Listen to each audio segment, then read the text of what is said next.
इस एकादशी कथा के अंत में आपके लिए हम लेकर आए हैं एकादशी की विशेष आरती, जो आपके हृदय को शांति और संतुष्टि प्रदान करेगी। एक समय भगवान श्री कृष्ण के चरण कमलों में प्रणाम करके महाराज युधिष्ठिर ने पूछा, हे मधुसूदन, कृपया अब आप मुझे पौष मास के शुक्ल पक्ष में आने वाली एकादशी के महात्म्य का वर्णन कह सुनाइए।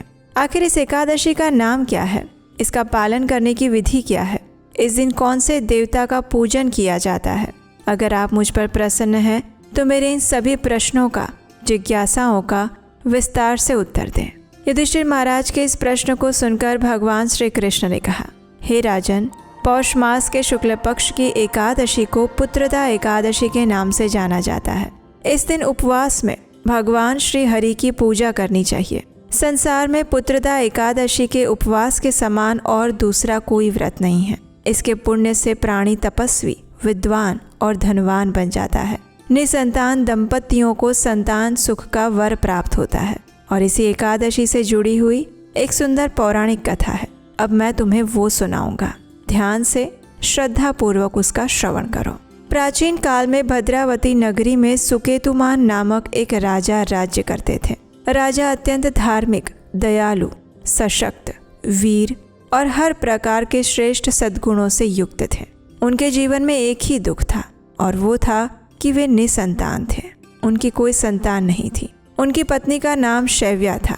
उन पुत्रहीन राजा के मन में इस बात की सदैव चिंता रहा करती थी कि उनके जाने के बाद उन्हें और उनके पूर्वजों को पिंडदान करने के लिए कोई नहीं रह जाएगा।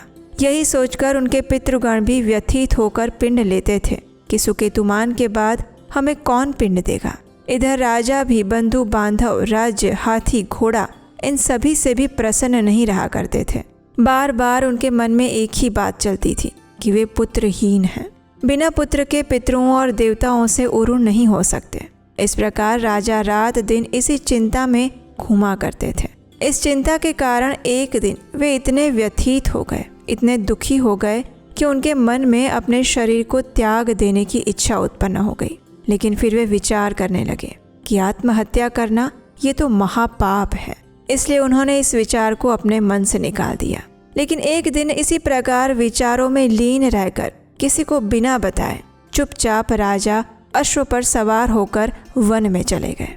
अश्व पर सवार राजा वन और पक्षियों और वृक्षों को देखते देखते उस घने जंगल के अंदर चले गए। उन्होंने वन में देखा कि मृग, बाघ, सिंह, बंदर आदि विचरण कर रहे हैं।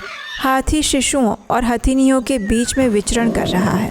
उस वन में राजा ने देखा कि कहीं सियार कर्कश शब्द निकाल रहे हैं और कहीं मयूर अपने परिवार के साथ नृत्य कर रहे हैं। वन के इन सुंदर दृश्यों को देखकर राजा और अधिक व्यथित हो गए कि इन सभी प्राणियों और पंछियों के भी परिवार हैं, पुत्र पौत्र आदि हैं, लेकिन मुझे ही कोई भी संतान आखिर क्यों प्राप्त नहीं हुई।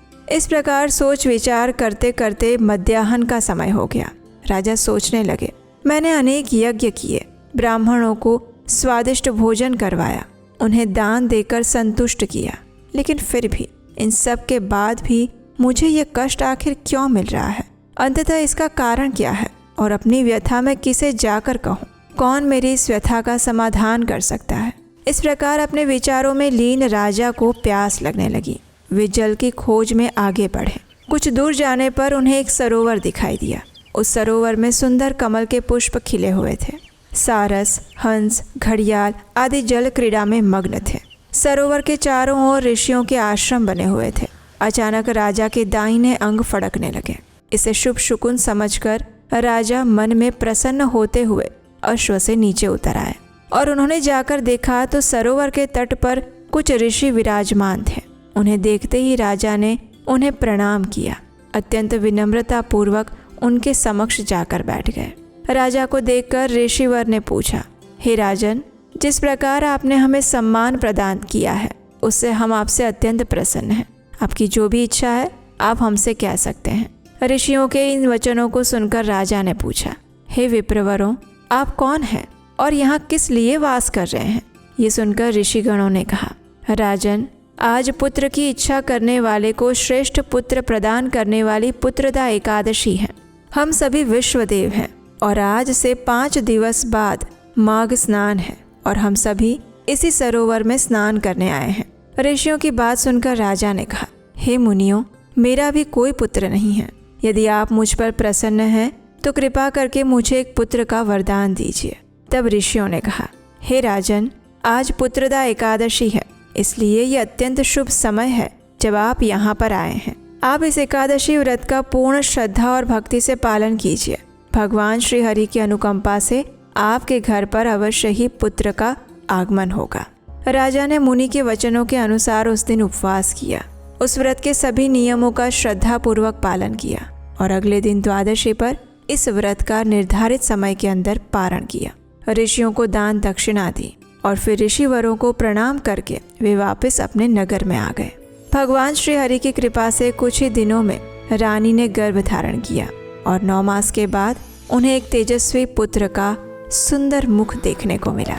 ये राजकुमार जब बड़ा हुआ तो अत्यंत वीर, धनवान, यशस्वी और प्रजापालक बना। और हाँ, अगर आप हमारे इस वैदिक ज्ञान के प्रचार कार्य की सराहना करते हैं और इस कार्य में अपना योगदान देना चाहते हैं तो स्क्रीन पर नंबर दिया गया है, वहाँ आप हमें आर्थिक रूप से अपनी सहायता भेजकर भी हमारा उत्साह बढ़ा सकते हैं। आइए अब हम सुनते हैं एकादशी की आरती, जो आपके मन, मस्तिष्क और हृदय को भगवान श्री हरि के प्रति प्रेम और श्रद्धा से भर देगी।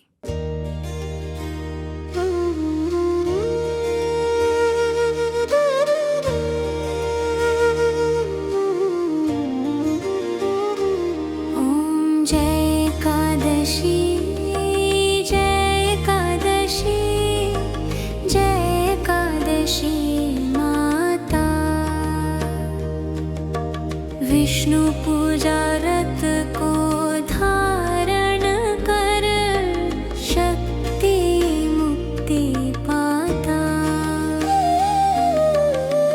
तेरे नाम गिनाऊं देवी,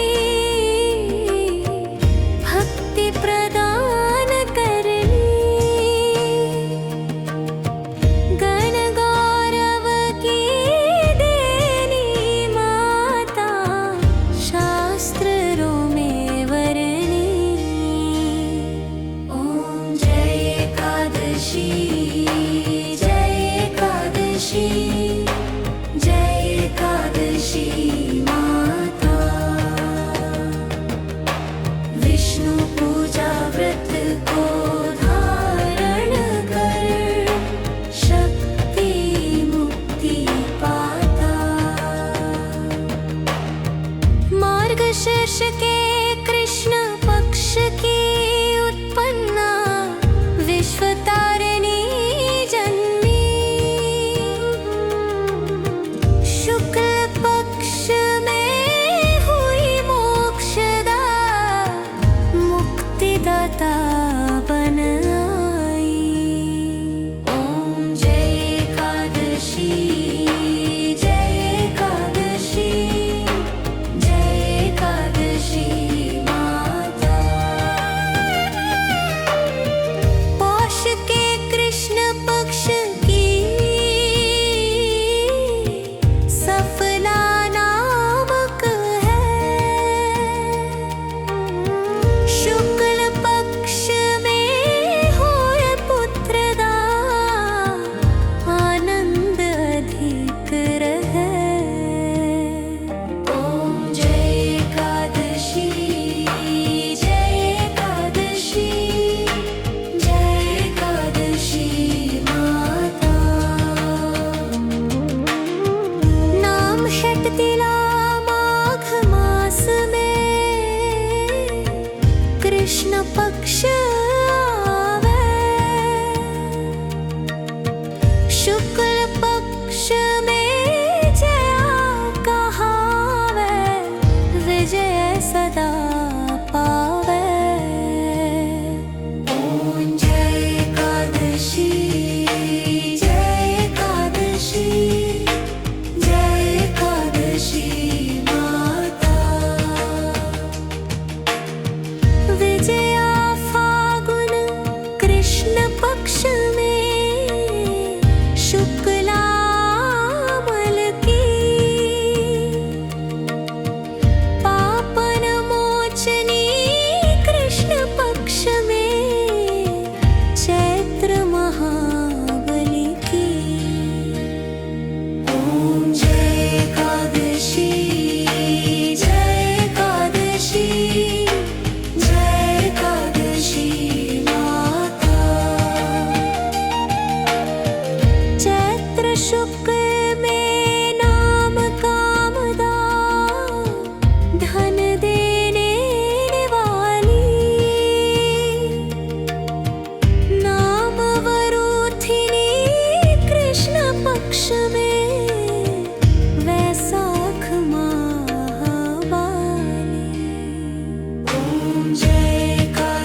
कृष्ण पक्षी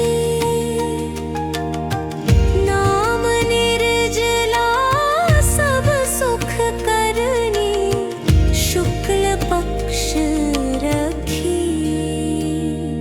ओम जय एकादशी जय एकादशी जय एकादशी माता।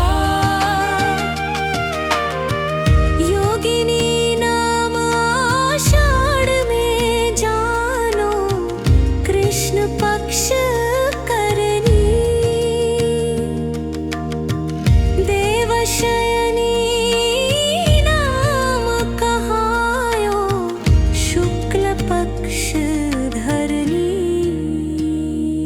ओम जय एकादशी जय एकादशी जय एकादशी माता। कामिका श्रावण मास में आवे कृष्ण पक्ष कहिए। श्रावण शुक्ला होय पवित्रा आनंद से रहिए। ओम जय एकादशी जय एकादशी जय एकादशी माता। अजा भाद्रपद कृष्ण पक्ष की परिवर्तिनी शुक्ला। इंद्राश्चिन कृष्ण पक्ष में व्रत से भवसागर निकला। ओम जय एकादशी जय एकादशी जय एकादशी माता। पापांकुशा है शुक्ल पक्ष में आप हरहारी। रमा मास कार्तिक में आवे सुखदायक भारी। ओम जय एकादशी जय एकादशी जय एकादशी माता। देवोत्थानी शुक्ल पक्ष की दुख नाशक मैया। पावन मास में करूं विनती पार करो नैया। ओम जय एकादशी जय एकादशी जय एकादशी माता। हरे कृष्ण।